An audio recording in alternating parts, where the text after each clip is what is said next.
we started meeting quarterly, and we have our housing authority, the Salem Housing Authority, has self-funded a program.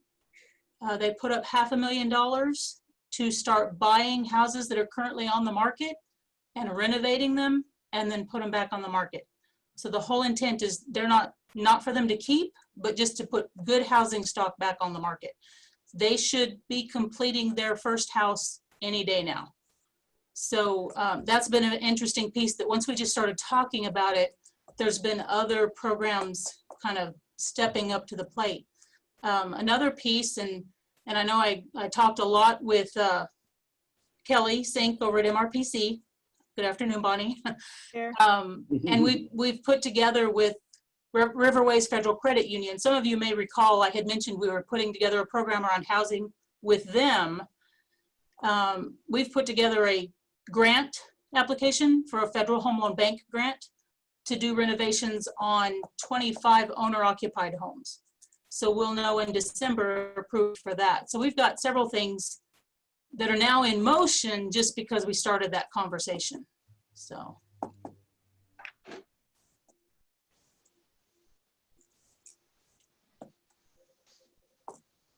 Thank you, Sally. That's really helpful, and certainly I think your learnings would be tremendously helpful for more communities. So I know today we don't have a lot of time, but if it's okay with you, Sally, we would love to have you present maybe a slightly longer story on how the programs came to be, your lessons learned, and what other communities could be doing to replicate some of your wins.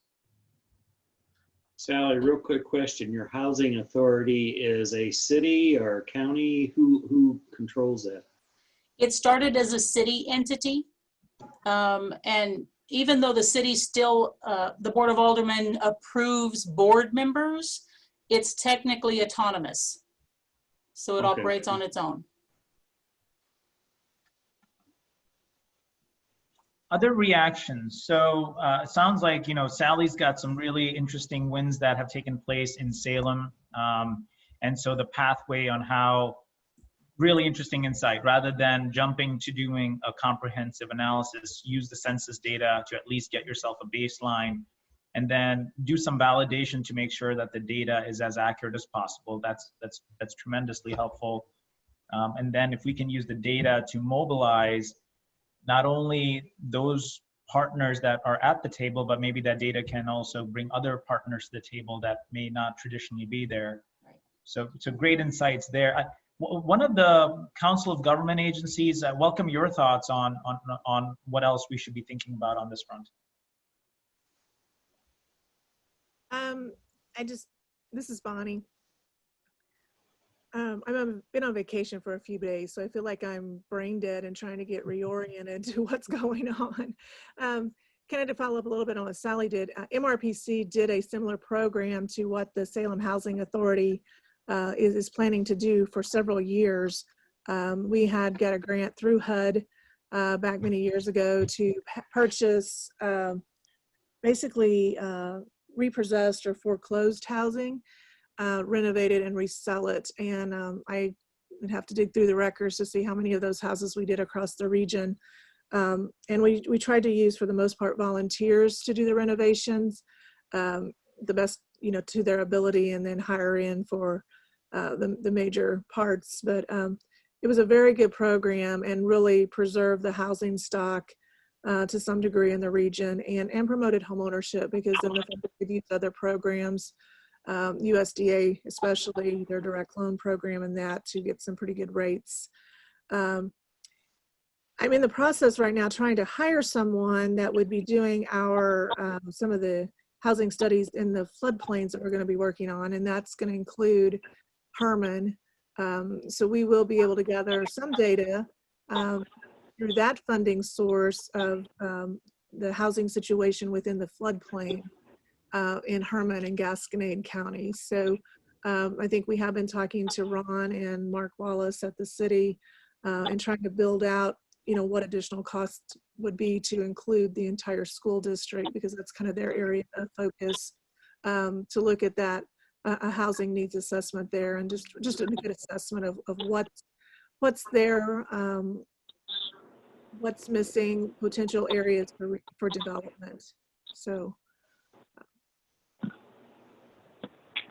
That's great, Bonnie. Thank you. That's I think your insights on this would be great, and sounds like you guys have some great experiences as well. Jason, any thoughts from you, sir? Hey, not sure if you can hear me well. I'm actually driving across western Kansas, heading back from Colorado. Diana, I was actually just a county south of you in Summit County. So headed back to Southwest Nice. Missouri today. Yeah. That's really nice. But we completed, the Marshfield housing study a couple of years ago, and that was purely just structural assessment. But we were able to complete that pretty affordable with the use of our planning interns and staff at our office. That didn't include any market analysis, but was a starting point for the city to do more of a public engagement process to identify where some structural issues might be, and also took an opportunity to look at their property maintenance code. So that is something that would be, I think, easily accomplished, a study at that level, that detail from the Council of Governments. But then adding that market component might be where maybe, as Brian mentioned, we could reach out to the real estate, school here at Missouri State, or another group that could bring in that market component. And that's what we tried to get an RFP out for, to do more of that market analysis, and we were not able to get any responses at the time that we issued that out at the end of last year. But we might, restructure that and take another stab at it. Thanks, Jason. That's helpful. Other thoughts? Jason, Kelly, I have a what do you question. think? Oh, go ahead. Yeah. Do you know if the new CDBG funds that are targeted to specific zip codes will allow for planning? So, Linda, we reached out to DED and asked specifically if we could. They were not inclined to fund a housing plan or housing assessment study.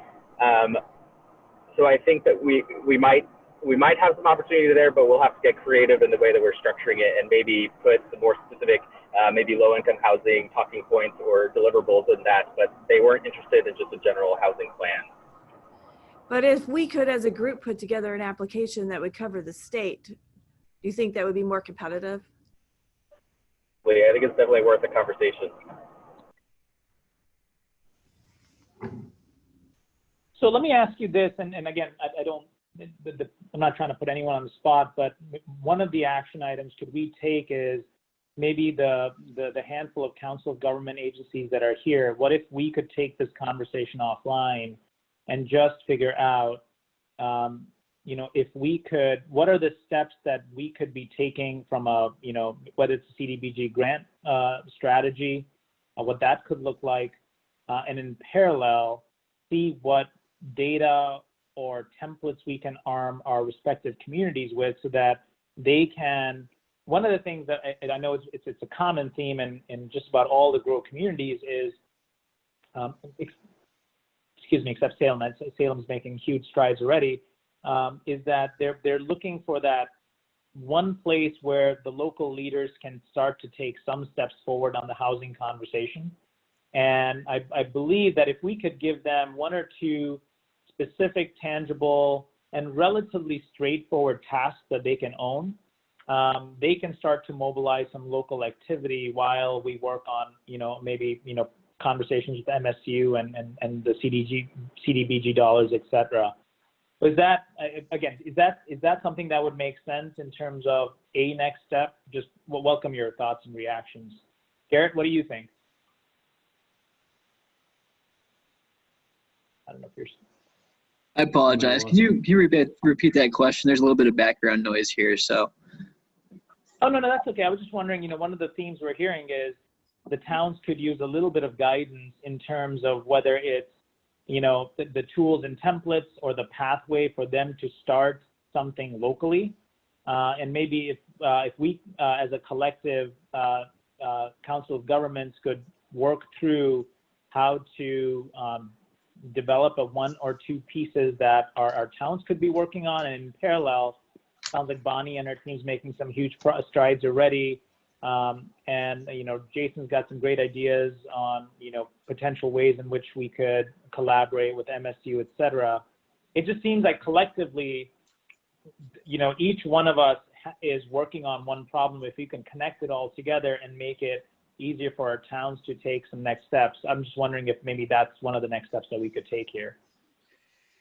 Yeah, I think that'd definitely be good, but I was thinking another thing that would be good too is just having like some sort of template where towns could kind of have an idea of kind of the information that they would need to gather, some of the resources that they could go to, who could help put together a planning study. So whether that's,